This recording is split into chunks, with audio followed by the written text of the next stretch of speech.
दुश्मन की गोलियों का हम सामना करेंगे, आज़ाद ही रहे हैं, आज़ाद ही रहेंगे। तो ऐसे ही विचारधारा के समर्थक अमर शहीद चंद्रशेखर आज़ाद का जन्म 23 जुलाई 1906 ईस्वी को अलीराजपुर जिले, जो कि मध्य प्रदेश के भांवरा ग्राम में हुआ था। इनके पिता पंडित सीताराम तिवारी मूल रूप से उन्नाव जिले के बदरका ग्राम के रहने वाले थे और इनकी माता का नाम था जगरानी देवी। ये बचपन से ही न्यायप्रिय और उच्च विचारों वाले थे। तो बच्चों, आज हम लोग बात कर रहे हैं चंद्रशेखर आज़ाद के बारे में। चंद्रशेखर आज़ाद का विद्यार्थी जीवन 5-6 वर्ष की उम्र से शुरू हो गया था। ये अपने बड़े भाई सुखदेव के साथ गांव की पाठशाला में पढ़ने जाते थे। जब ये 14 वर्ष के हुए तो माता पिता से काशी जाकर शिक्षा ग्रहण करने का आग्रह किया, क्योंकि काशी बड़ी जगह हुआ करती थी पढ़ने लिखने के हिसाब से। परंतु माता पिता की अनुमति ना मिली तो ये बिना बताए ही पढ़ाई के लिए काशी चले गए। इतनी तगड़ी इच्छा थी इनके मन में शिक्षा ग्रहण करने की।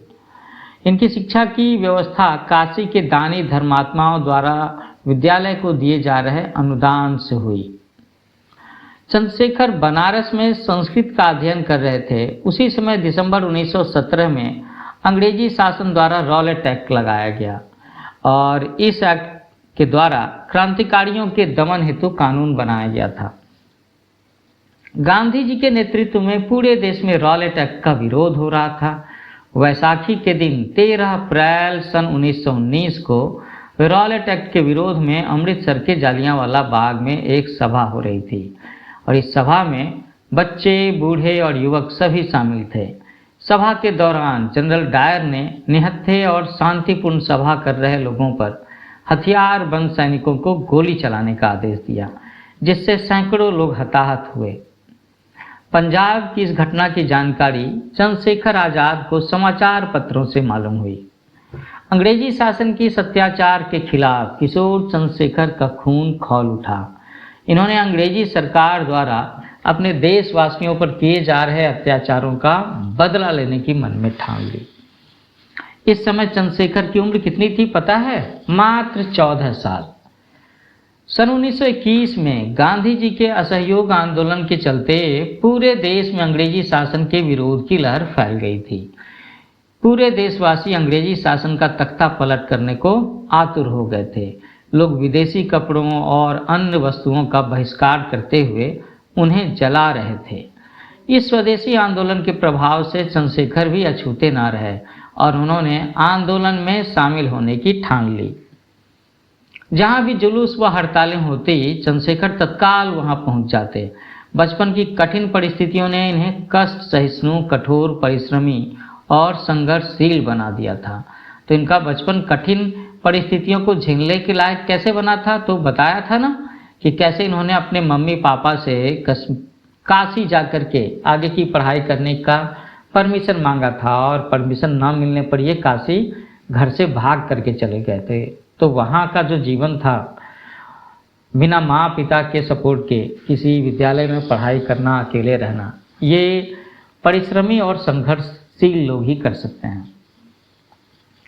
सन 1921 के अंत में ब्रिटेन के युवराज भारत यात्रा पर आए। उनके आगमन का पूरे भारत में विरोध किया गया। इसी क्रम में अंग्रेजों ने महात्मा गांधी को गिरफ्तार कर लिया। इस घटना के विरोध में बालक चंद्रशेखर ने बनारस के सरकारी विद्यालय पर धरना दिया। उसके बाद एक जुलूस का नेतृत्व किया। जुलूस अपनी तीव्र गति से जब उत्साह, उमंग और जय जयकार के साथ आगे बढ़ता जा रहा था, तभी पुलिस बल वहां आ पहुंचा। कुछ नवयुवक तो भाग गए, किंतु उनके नेता और 2-3 साहसी नवयुवक नारेबाजी करते रहे कि भारत माता की जय, भारत माता की जय। पुलिस ने सबसे पहले जुलूस का नेतृत्व करने वाले नवयुवक को पकड़ा, जिसका नाम था चंद्रशेखर। बालक चंद्रशेखर अपनी गिरफ्तारी पर जरा भी व्याकुल नहीं हुए। पहले ही की तरह उनके मन में जोश, चेहरे पर प्रसन्नता दिख रही थी। उन्हें हवालात में डाल दिया गया। सर्दी का मौसम था और रात का समय। हाड़ कपा देने वाली इस ठंड में पुलिस अधिकारी ने ओढ़ने के लिए कंबल तक नहीं दिया था, ताकि बालक ठंड से विचलित होकर के पुलिस से क्षमा मांगे। किंतु ऐसा कुछ भी नहीं हुआ। रात के 2 बजे जब पुलिस अधिकारी बालक चंद्रशेखर को देखने पहुंचे तो देख करके स्तब्ध रह गए, क्योंकि चंद्रशेखर आजाद उस समय दंड बैठक उठक बैठक कर रहे थे और उनका शरीर पसीने से नहाया हुआ था। अगले दिन बालक चंद्रशेखर को मजिस्ट्रेट के सामने में पेश किया गया। मजिस्ट्रेट क्रांतिकारियों को कठोर दंड देने के लिए प्रसिद्ध था। अदालत लगी थी और कटघरे में सुंदर गठीला नौजवान खड़ा था और ये नौजवान था चंद्रशेखर। अब मजिस्ट्रेट की बारी आई सवाल जवाब करने की, तो उसने पहला सवाल दागा कि तुम्हारा नाम क्या है? आजाद। लड़के ने निडरता के साथ जवाब दिया। इस बार मजिस्ट्रेट ने कड़कदार आवाज में पूछा कि पिता का नाम? स्वतंत्र। मजिस्ट्रेट अपने प्रश्नों का उत्तर ऐसी ललकारती आवाज में सुनकर के दंग रह गया। मजिस्ट्रेट ने फिर पूछा कि तुम्हारा घर कहाँ है? तो जवाब मिला जेल खाना। तो निडर चंद्रशेखर के ऐसे उत्तर को सुनकर के मजिस्ट्रेट आग बगुला हो गया। झल्लाकर उसने बालक चंद्रशेखर को 15 बेतों की कठोर सजा सुनाई। हंसते हंसते और भारत माता की जय बोलते हुए इन्होंने 15 बेतों की सजा झेली। इसी घटना ने बालक चंद्रशेखर को चंद्रशेखर आजाद बना दिया।